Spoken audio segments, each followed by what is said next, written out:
Let me also bring in the other caller right now, Shapri from Delhi, who's joining us on this broadcast. Yes, Shapri, go ahead and ask what is it that you would like to know. Hi, are you safe? Is everything okay with all of you, the crew?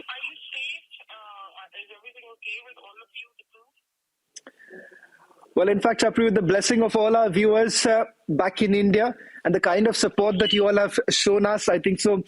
We've got the kind of courage to carry on with this kind of reporting. And I must tell you, me and my entire team, all of us are absolutely safe. We are trying our level best to get you the real reports, the truth of what's really happening in Ukraine. Oh, it's horrible. It's horrible. What can we do collectively as a society? Like, is there enough humanitarian aid going there? Well, Chapri, yes, of course, there is absolutely no doubt right now that there is a massive need for humanitarian aid. And a lot of Ukrainians perhaps are going through a really tough time.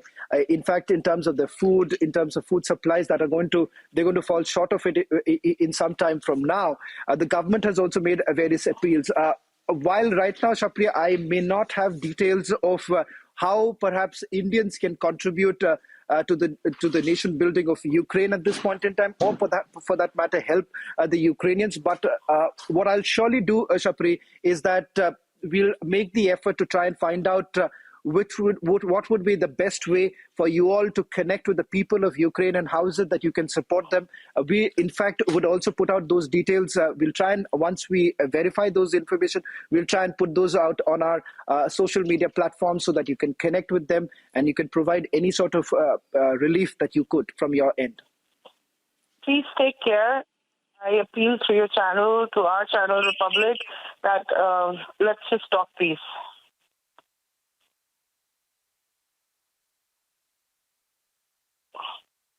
For speaking to us. Let me bring in Sudhir right now. Sudhir is joining us from Hyderabad. Thank you very much, Sudhir. Go ahead, ask your question. Yeah, Seven, I want to just know that Russians told that they will not attack hospitals and schools, but now they are bombing schools and hospitals also.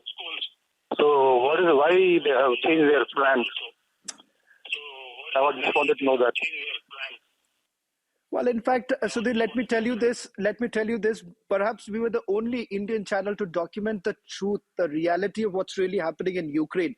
If you remember, on the first day of what they called the military operation to be launched by Russia, where they would only be looking at the Donbas region, the reality was very, very different. In fact, on the very second day of the invasion, we saw residential buildings that came under attack. In fact, right now, where I'm standing, this is a school, and take a look at this. What has really happened behind me? I'm not very sure whether you've been able to see it, but if you can, what you see just behind me and where I'm standing right now is a school.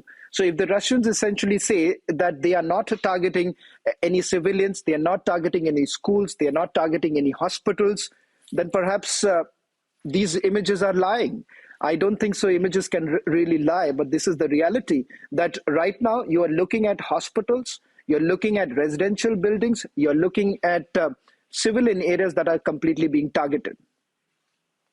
That's very bad situation for the Ukrainians. And one more thing, can you give one more information, like the 300 Indians have stranded in somewhere remote area, when they will be back, if you have information on that one.